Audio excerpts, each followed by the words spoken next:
जय हिंद दोस्तों। कहते हैं ना कि सच घर से निकले निकले तक झूठ से पूरा शहर जल जाता है। तो ने देखा वही होगा, काफ़ी दिनों से तेलंगाना ज़्यादा चर्चित इशू चला है। गच्चीबोली जो फॉरेस्ट है उसका जो 400 एकड़ ज़मीन का, तेलंगाना से बाहर के भी लोग स्टोरीज लगा रहे हैं कि safe animal safe wild life करके ये म्यूज़िक लगाकर सेंटीमेंट हट किया जा रहा। मुझे भी बहुत ज़्यादा तकलीफ हुआ था कि नहीं, ऐसा नहीं होना चाहिए जानवरों के साथ करके। लेकिन मुझे काफ़ी सारे लोगों ने बहुत सारे दिनों से मैसेजेस किया कि भाई आप भी इसके ऊपर कुछ अपनी राय रखें, आप भी कुछ बोलें, क्योंकि कांग्रेस सरकार की आप तायद करते हैं तो आपको भी कुछ बोलना चाहिए। तो जब मैं लोगों के काफ़ी सारी बातें सुनने के बाद जब मैंने रात भर उसके इस मसले को जब रिसर्च करने लगा, गूगल पे सर्च करने लगा, तो मुझे ये पता चला कि 1975 में उस वक्त के prime minister Indira Gandhi madam ने 2500 एकड़ हिस्सियों को अनाउंस किया था।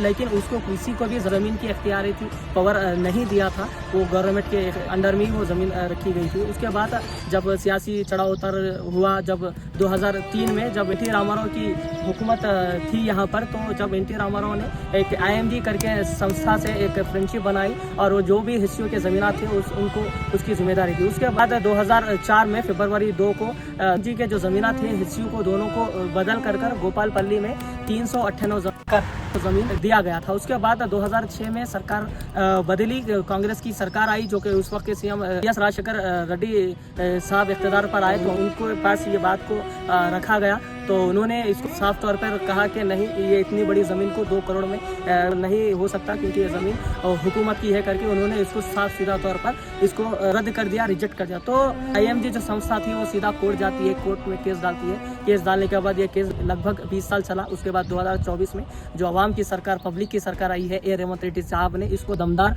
और अच्छे एजुकेटेड पढ़े लिखे बड़े बड़े वकीलों को इसकी फाइल सौंपी और उन्होंने अच्छे तरीके से जद्दोजहद कर लड़कर वो ज़मीन को, जो हुकूमत की ज़मीन थी, उसको लाया और क़ानूनी तौर से कोर्ट में ये साबित किया कि ये ज़मीन नहीं किसी की, कोई हिस्सियों की नहीं या फिर IMG की नहीं, ये ज़मीन हुकूमत की है करके उन्होंने साबित किया और लाया। और CM रेवंत रेड्डी साहब का जो मकसद था, जो ये 400 एकड़ ज़मीन है, वो ज़मीन कॉलेज या फिर बड़े बड़े IT सेक्टर्स इसके अंदर बनाए जाएंगे, ताकि उनके जो वादे के मुताबिक नौजवानों को बेरोज़गार मिल सके, बेसहाराओं को सहारा मिल सके, ये उनका मकसद था। लेकिन हमेशा से तारीख रही है, ये जो BRS BJP है, वो हमेशा से नौजवानों को भड़का कर, नौजवानों को उकसा कर अपनी सियासी सीटें और सियासी इख्तियार बरकरार रखने की कोशिश करते हैं। लेकिन आपने देखा जब BRS पार्टी इख्तियार में नहीं थी, यही BRS पार्टी तो यूनिवर्सिटीज़ में नौजवानों के लाशों पर ठहरकर इख्तियार पर आने की कोशिश की थी। आज भी कहीं ना कहीं इसी तरीके के अमल और एक्टिविटीज़ तेलंगाना के अंदर किया जा रहा है। तो मैं नौजवानों से गुजारिश और स्टूडेंटों से भी गुजारिश करता हूँ कि जो भी ये वीडियो को देख रहे हैं गलत ना समझे। आपको भी अल्लाह ताला ने दिमाग दिया है,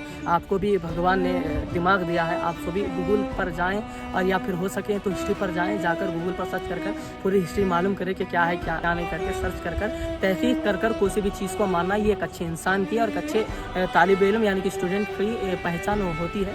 तो अगर ये वीडियो लोगों के और नौजवानों के एक अच्छा मैसेज दे सकता है तो आप उन लोगों को ज़रूर शेयर करें जो कह रहे हैं कि जानवरों के साथ ऐसा नहीं होना चाहिए था, वो गलत है करके। तो अब आप लोगों से गुजारिश है कि ये वीडियो उन तक ज़रूर पहुँचाएं। जय हिंद, जय कांग्रेस।